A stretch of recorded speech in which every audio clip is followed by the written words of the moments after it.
కామారెడ్డి జిల్లా వ్యాప్తంగా రాత్రి కురిసిన భారీ వర్షం జనజీవనాన్ని స్తంభింపచేసింది. జిల్లా కేంద్రంలోని రాజానగర్ టీచర్స్ కాలనీలో వరద నీటిలో మునిగిపోయాయి. లోతట్టు ప్రాంతాల్లోని ఇళ్లలోకి కూడా వర్షం నీరు చేరింది.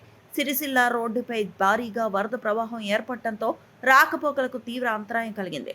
దీంతో BRS party councillor Geriganti Lakshminarayana రోడ్డుపై నిలిచిన నీళ్లలో కూర్చొని నిరసన తెలిపారు.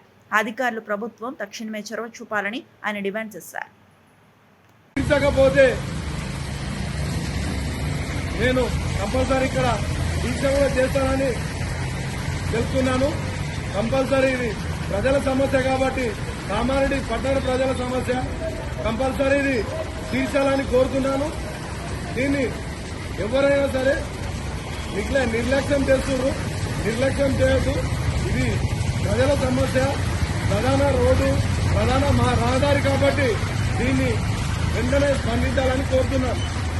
ఒక ప్రధాన రహదారి ఇలా చెరువు కుంటమయమై ఉండడం వల్ల ఎంతో మందికి సిగ్గుచేటు విషయం ఇది. దీన్ని వెంటనే తీర్చాలని కోరుతున్నాను. మరిన్ని అప్డేట్స్ కోసం మా ఛానల్ని సబ్స్క్రైబ్ చేయండి.